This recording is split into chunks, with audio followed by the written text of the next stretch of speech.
उद्योग पर आज महत्वपूर्ण चर्चा चल रही है। चालू करिए आप। तेजी से बदलते विश्व आर्थिक परिवेश में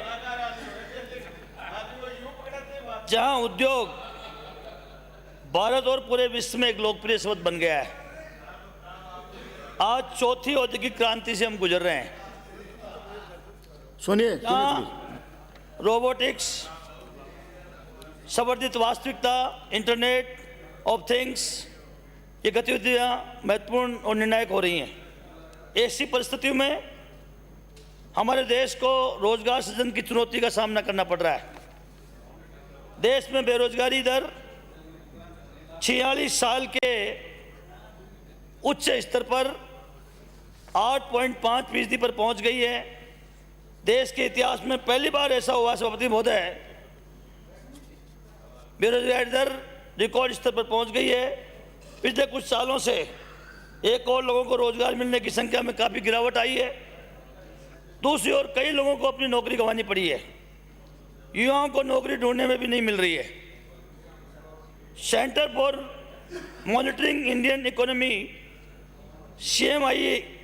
CMIE के मुताबिक देश के ग्रामीण और शहरी इलाकों में बेरोजगारी लगातार बढ़ रही है। CMIE ने जो डाटा जारी किया है, सभापति महोदय, उसके मुताबिक 2016 से 18 के बीच सिर्फ 2 सालों में 1.1 करोड़ लोगों को नौकरी से हाथ धोना पड़ा है और वर्ष 2018 से 2019 के बीच करीब 60 लाख लोग बेरोजगार हो गए हैं। एक रिपोर्ट में कहा गया है कि चालू वित्तीय वर्ष 2019-20 में इससे पिछले वित्तीय वर्ष 2018-19 की तुलना में 16 लाख कम नौकरियों का सृजन हुआ है। बड़े उद्योगों की देश की बेरोजगारी की समस्या से दूरी नहीं कर पा रहे हैं। देश के लगभग 80% घरों में नियमित आय का कोई साधन नहीं है। संगठित उपक्रमों में युवाओं को रोजगार नहीं मिल रहा है। असंगठित क्षेत्र के छोटे उद्योग सरकारी उपेक्षा के शिकार हैं। विश्व बैंक की रिपोर्ट के अनुसार भारत में हर साल 81 लाख रोजगार की जरूरत है।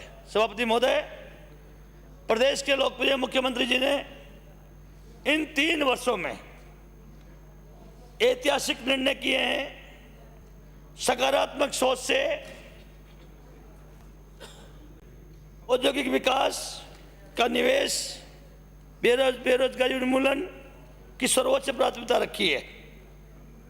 इन 3 वर्षों में राजस्थान इंडस्ट्रियल डेवलपमेंट पॉलिसी 2019 लेकर आए, मुख्यमंत्री लघु उद्योग प्रोत्साहन योजना लेकर आए, Rajasthan ethanol products promotion policy 2021 लेके आए, राजस्थान इन्वेस्टमेंट प्रमोशन स्कीम 2019 लेके आए, राजस्थान सोलर एनर्जी पॉलिसी 2019 लेके आए, Rajasthan agro processing agro business and agro expert promotion policy 2019 लेके आए, Rajasthan wind and hybrid energy policy 2019 लेके आए।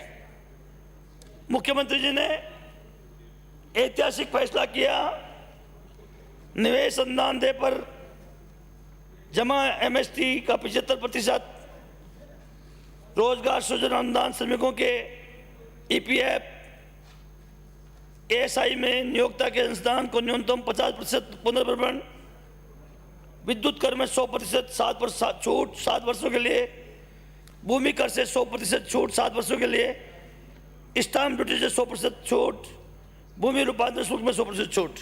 प्रदेश के मुख्यमंत्री जी ने, सभापति महोदय, कोई कमी नहीं छोड़ी है। मैं प्रदेश के मुख्यमंत्री ने हमारे जो नौजवान हैं इनको औद्योगिक प्रशिक्षण लें, कोचिंग लें। इस बात के लिए भी दिल्ली में उदयपुर हाउस में 500 नौजवानों के लिए 250 कर्मों का निर्माण 300 करोड़ रुपए मुख्यमंत्री जी ने प्रस्तावित किए हैं, जिससे हमारे नौजवान औद्योगिक प्रशिक्षण लेने के लिए वहाँ आराम से रह सकें, आराम से एक्सपर्ट बन सकें, विशेषज्ञ बन सकें। सभापति महोदय, इसी तरह ऐसी महिलाएं जो अपने परिवार को आजीविका में योगदान दे सकती हैं, उनके लिए भी मुख्यमंत्री जी ने मुख्यमंत्री work from home job work योजना प्रस्तावित करी है 100 करोड़ रुपए की, जिससे कि वो भी बराबर रूप से सहयोग कर सके। सभापति महोदय, आज पूरे मुल्क में हमारा प्रदेश इंडस्ट्री फ्रेंडली बना हुआ है। अभी इन्वेस्ट राजस्थान 2022 जिस तरह से हमारे मिनिस्टर्स, हमारी उद्योग मंत्री जी राजस्थान में ही नहीं देश के कई जगह गई और जिस तरह का उत्साह देखने को मिला राजस्थान के प्रति जो वातावरण बना हुआ है, निश्चित रूप से मैं कह सकता हूं जो राजस्थान के लोग जो अन्य जगह अन्य प्रदेशों में रोजगार कर रहे हैं, उनको हमारे मिट्टी से जोड़ने का जो माध्यम एक इस इन्वेस्ट राजस्थान 2022 के तहत बहुत भारी उत्साह पूरे मुल्क में देखने को मिला। सभापति महोदय 2019-20 में हमारे मंत्री जी बैठे 11 औद्योगिक क्षेत्र स्थापित करने की मुख्यमंत्री जी ने घोषणा करी थी। 10 औद्योगिक क्षेत्रों में काम चालू हो गया। एक क्षेत्र मेरा बिचून इसलिए रह गया कि जमीन का आवंटन नहीं हो पाया। कई औद्योगिक आपके रिको इंडस्ट्रियल वाले एरियो की जो भी आपके अधिकारी थे उनकी लापरवाही रही, जिसके कारण कुछ रेवेन्यू के अधिकारियों की लापरवाही रही। मैं चाहूँगा ये मुख्यमंत्री जी की बजट घोषणा 2019-20 में बिचून का शामिल किया हुआ था। मेहरबानी करके जितनी जल्दी हो इसको यहाँ रिको का औद्योगिक क्षेत्र शुरू किया जाए। सभापति महोदय, जब मैं 2013 में विधायक था, मिनिस्टर था, उस समय प्रदेश के मुख्यमंत्री जी ने कुंज बिहारीपुरा फागी एक नया औद्योगिक क्षेत्र खोलने की घोषणा करी थी। पर्यावरण में वो अटक गया, अब शायद वो दूर हुआ है। कुंज बिहारीपुरा फागी बहुत किसानों को जमीन का मुआवजा भी दे दिया। रिको ने सैकड़ों करोड़ रुपए किसानों को मुआवजा दे दिया है, लेकिन वो हमारा कुंज बिहारीपुरा फागी अभी तक शुरू नहीं हो पाया है। आप इसका अधिकारियों को बुलाकर अलग से दिशा निर्देश दें, मॉनिटरिंग करें। रिको का इतना बड़ा पैसा खर्च हो गया, फागी में वैसे भी रोजगार की कमी है। इसी तरह फागी में एक देवनगर मेरे विधानसभा क्षेत्र का गांव है, इसको भी औद्योगिक क्षेत्र घोषित कर रखा है। वहाँ भी सड़कें बना दी है, लेकिन रिको के द्वारा अभी तक औद्योगिक कार्रवाई शुरू नहीं करी। सभापति महोदय, अभी भी 2022 में प्रदेश के मुख्यमंत्री जी ने बजट में 32 औद्योगिक क्षेत्रों को प्रत्येक औद्योगिक क्षेत्र स्थापित करने की घोषणा करी है। सभापति महोदय, आज जिस तरह से गांवों के प्रति रुझान बना है, विशेष तौर से national highway, state highway, Jaipur Ajmer national highway बिल्कुल जयपुर की सीमा से लगते हुए ही मेला है। इसी तरह स्टेट हाईवे, जयपुर से भीलवाड़ा हाईवे, जगह जगह सभापति महोदय हमारे यहाँ गौचर लैंड, उस गौचर लैंड में अतिक्रमण हो रहा है। मैं उद्योग मंत्री से कहना चाहूँगा, 500 हजार बीघा जमीन है, अतिक्रमण को वंचित करवाएंगे हम। आप अपने अधिकारियों को भेजिए। और आज जिस तरह से हमारे इस नेशनल हाईवे पे जयपुर से अजमेर दूदू तक एक तरह से इंडस्ट्री हब हो गया, इतनी फैक्ट्रियां लग गई, दिल्ली बम्बई कॉरिडोर भी उधर से गुजर रहा है, नेशनल हाईवे है, अच्छा रोड है, जयपुर से लगता हुआ है, पर्यावरण की प्रॉब्लम नहीं है। मैं समझता हूँ मेरे क्षेत्र में दूदू में, फागी में, मौजमाबाद में खूब जमीनें। आपने वैसे भी, आप तो इंडस्ट्री का लैंड बैंक बनाने की बात हो रही है। मैं समझता हूँ आपके अधिकारियों को भेजें, चाहे तो मैं साथ चल जाऊँ, उनको 15-20 जगह ऐसे बता सकता हूँ जो आराम से जयपुर के लगते हुए हमारे रिको का इंडस्ट्रियल एरिया शुरू हो सकता है, हमारे लोगों को बेरोजगारी दूर हो सकती है। सभापति महोदय, आप राजस्थान औद्योगिक सुरक्षा बल आज 2000 सुरक्षाकर्मियों की भर्ती करने की मुख्यमंत्री ने बजट में घोषणा करी है।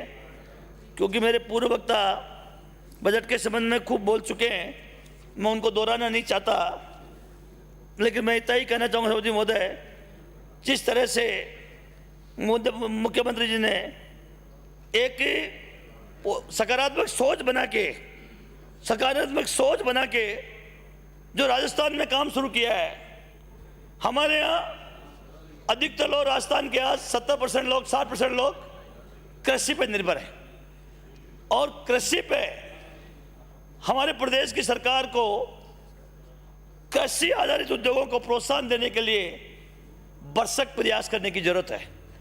क्योंकि कच्चा माल भी है और खूब कृषि विभिन्न उपज भी है। इसलिए मैं समझता हूं, हालांकि सरकार ने कोशिश करी है, कृषि आधारित हमारी MSME इकाइयाँ हैं, इनके स्थापना की विस्तार मुख्यमंत्री लघु उद्योग प्रोत्साहन योजना के अंतर्गत 8% से बढ़ाकर 9% करना प्रस्तावित किया है।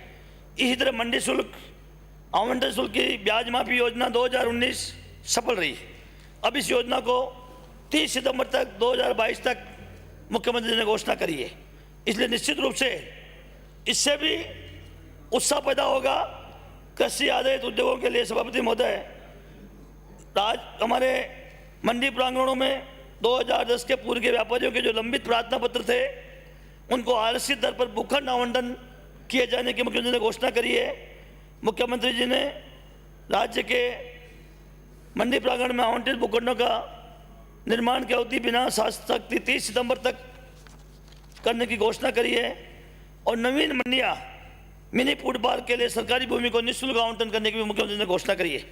सभापति महोदय, इसलिए मैं निवेदन करूंगा सभापति महोदय, ये प्रदेश के मुख्यमंत्री जी ने रीको में एमनेस्टी योजना लागू करी। 2022 रीको क्षेत्र में स्थापित उद्योगों के लिए एमनेस्टी योजना 2022 लाई जाएगी, जो 30 सितंबर 2022 तक प्रभावी रहेगी। इससे भी निश्चित रूप से हमारे छोटे उद्योग वालों को बहुत उत्साह मिलेगा। सेवा शुल्क, किराए की राशि एक मुश्त जमा कराने पर ब्याज 7% छूट है। आवंटित भूखंड पर निर्माण अगर कोई देरी से भी हुआ है, उसमें भी अतिरिक्त भूमि लागत में 75% उन्होंने छूट की बात करी है मुख्यमंत्री जी ने।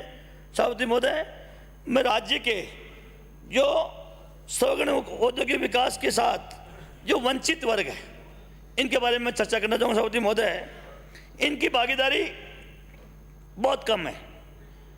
औद्योगिक क्षेत्र में दलित समाज के लोगों की, वंचित वर्ग के लोगों की, इनका प्रतिनिधित्व सभापति महोदय नगण्य के बराबर है।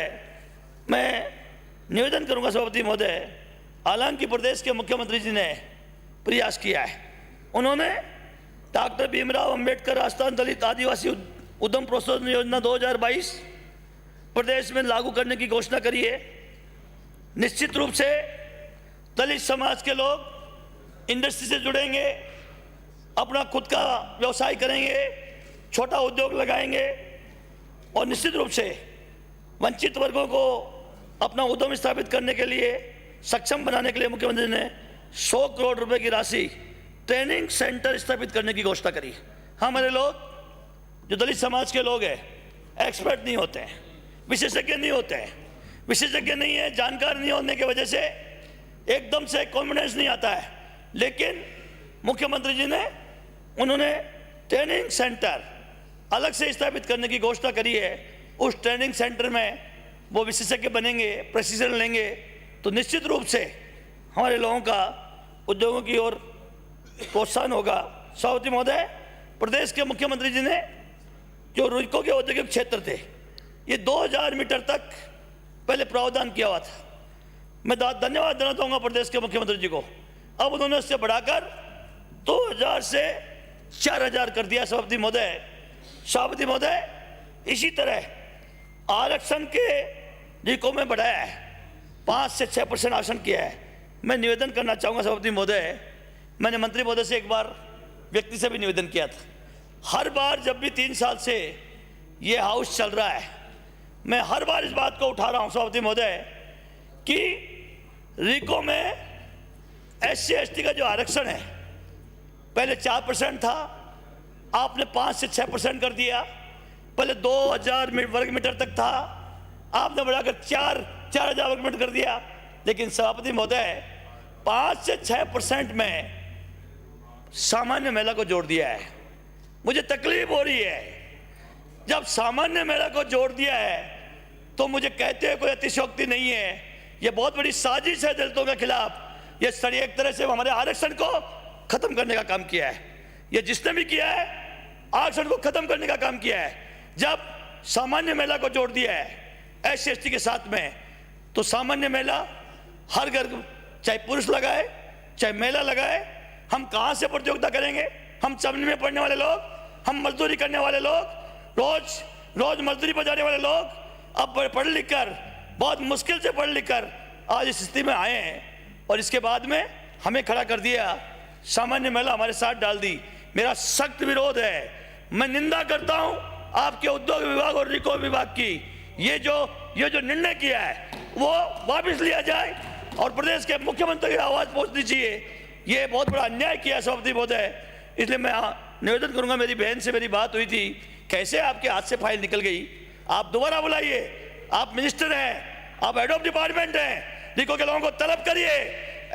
अशोक गहलोत है, गरीबों का मसीहा है राजस्थान का, इस गरीबों के मसीहा के साथ SC ST के साथ अन्याय नहीं हो सकता है। इसलिए मैं कहना चाहूंगा SC ST का आरक्षण का जो प्रोविजन है सभापति महोदय, उसको उसी तरह करिए। आपको जोड़ना ही है तो आपके इसके आरक्षण को बढ़ाइए। सभापति महोदय, पहले तो मैं कहना चाहूंगा खनिज आपका ये भी एक उद्योग, इसमें भी आरक्षण मिलता था। याद है मुझे, हमारे दलितों के मसीहा कैलाश जी मेघवाल खनिज मंत्री थे, गृह मंत्री थे। मुझे पता है SC ST के लोगों को आरक्षण मिलता था, लेकिन हमारे दलितों के मसीहा को वो काम इनके हाथ से छीन लिया और SC ST का आरक्षण भी खत्म कर दिया।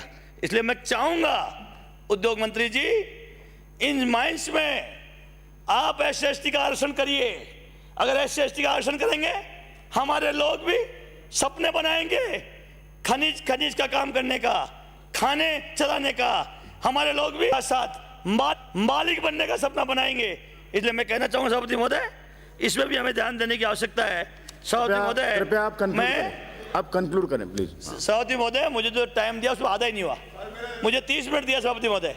सभापति महोदय 20 मिनट है, 30 मिनट 30 मैंने देखा। मुझे माननीय हमारे उप मुख्य सचेतक जी बहुत वो जानते हैं SC ST के गरीबों का आदमी है, गरीबी इसकी आधार केंद्र है। आसन के पास जो हमारे महेंद्र चौधरी जी को पता है, बाबूलाल नगर का आधार गरीब है। बोलिए बाबा, इसलिए मुझे 30 मिनट दिया सभापति महोदय। मैं कहना चाहूंगा सभापति महोदय, ये रिको में जो आवंटन की नीति थी, मैं समझ में नहीं आ रही मुझे। आपने पहले वाले आवंटन नीति को बदल दिया है और नई आवंटन नीति लिया है। आजकल आप भूखंड की ई बेडिंग प्रणाली कर रखा है आपने, वो अपनी रेट दर लगाओ, SC ST के लोग ई बेडिंग में जा सकते हैं सभापति महोदय। वो उनमें इतनी उनके पास व्यवस्था ही नहीं है। ये मैं समझता हूं ये दलित विरोधी नीति है, ये दलित विरोधी नीति है आपकी। इसको रिको को ठीक करना चाहिए सभापति महोदय। सभापति महोदय, आपको महिलाओं को भी आगे बढ़ाना चाहिए। महिलाओं के लिए उद्यम के लिए अलग से प्रावधान करना चाहिए सभापति महोदय। पहले सभापति महोदय, पहले औद्योगिक क्षेत्र में, रिको में औद्योगिक क्षेत्र में भूखंड का आवंटन निर्धारित दर पर, पहले आओ पहले पाओ, कोई लिमिटेशन नहीं थी। जब तक भूखंड थे उस औद्योगिक प्रस्थान में, उस औद्योगिक संस्थान में जो नया उद्योग आप शुरू कर रहे हो, तब तक जब तक एक भी भूखंड बच रहा है, तब तक आप पहले आओ पहले में 50% रियायत दर पर आपको भूखंड खरीदने का आपको अधिकार था, और उसको चेंज कर दिया सभापति महोदय। इसी तरह ये जो था औद्योगिक क्षेत्र को सैचुरेटेड घोषित नहीं किया जाए, जब तक खत्म नहीं हो जाए तब तक आरक्षण था, उसमें 50% आरक्षण था। इसी तरह हमारे SC ST के जो उद्यमी हैं 1000 मीटर तक 2000 मीटर तक 50% रियायती दर पर आवंटन की व्यवस्था थी, आपने 4000 कर दिया, आपने 4000 कर दिया। लेकिन मैंने कहा 4000 कर दिया, लेकिन हमारे लोगों की एंट्री ही नहीं है, बेकार है आपका 4000 करना। आप तो हमारे लोगों के लिए तय करिए, हमारे लोगों को पहले जगह, पहले आओ पहले पाओ। जब तक हम आवेदन करेंगे, जब तक वो उस औद्योगिक क्षेत्र में और भी नहीं है, तो आपने 5 से 6% किया है, आप अलग से 20% कर दो, 30% कर दो, लेकिन SC/ST के लिए कर दो, अलग से ST के लिए, SC/ST के लिए। ई बिल्डिंग, अब आपको अगर ई बिल्डिंग में भी करना है, आपको टेंडर भी लगाना है, उसमें दर भी बढ़ानी है, तो हमारे SC/ST के लिए अलग से लगा दो ना, आप 20% 30% कर दो ना।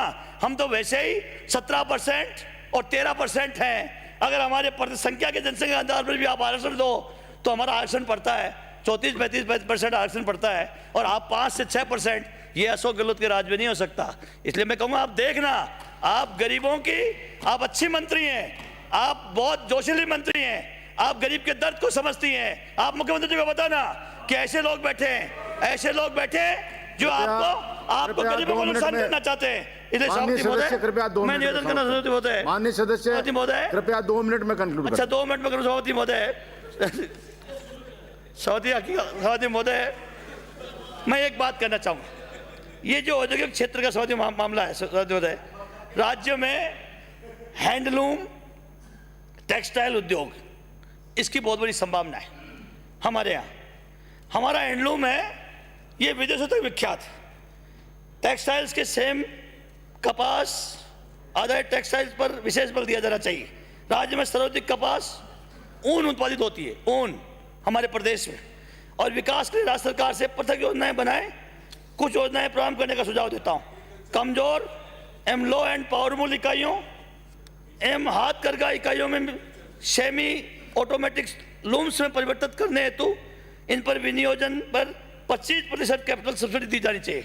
सभापति महोदय, इसी तरह राजस्थान लघु उद्योग निगम को यान बैग बनाया जाए, सूत यान बैग बनाया जाए। हमारे बहुत गुंजाइश, जब हमारे पास कपास है तो हमारे प्रदेश में यान बैग बनाया जा सकता है, और इसमें 10% अनुदान की जगह 10 या 20% अनुदान उस गरीब को, सूत काटने वाले को सरकार की तरफ से दिया जाना चाहिए। सभापति महोदय, इसी तरह हमारे जो बैंक है, इन टेक्सटाइल इकाइयों को ऋण दिलाया जाए और इस पर 20% मार्जिन मनी अनुदान के रूप में दी जाए। सभापति महोदय, इस तरह पावर लूम्स इकाइयों को अपने उपयोग हेतु सोलर एनर्जी विकसित करने का प्रोत्साहन किया जाए। सभापति महोदय, राज्य में एग्रो प्रोसेसिंग को प्राथमिकता दी जानी चाहिए। सभापति महोदय, और सभापति महोदय, मैं आपसे इतना ही प्रार्थना करूंगा, ये अशोक गहलोत तीसरी बार मुख्यमंत्री है।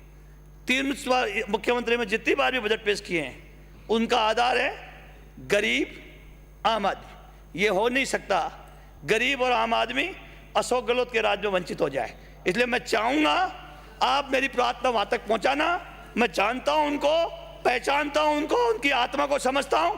आप इन दलितों को उठाओ राजस्थान में, यही आपकी ताकत है। जब दलित जिसके साथ जाते हैं, राजस्थान में उसका राज रहता है। आप चाहो तो मेघवाल साहब से पूछ सकते हो, दलित जिसके साथ रहता है, आपके साथ दलितों ने साथ दिया है। बहुत बहुत धन्यवाद, थैंक यू। धन्यवाद सभापति महोदय, धन्यवाद। श्री अविनेश महर्षि। माननीय सदस्य, माननीय श्री अविनेश से शुरू करो आप। सभापति महोदय, मांग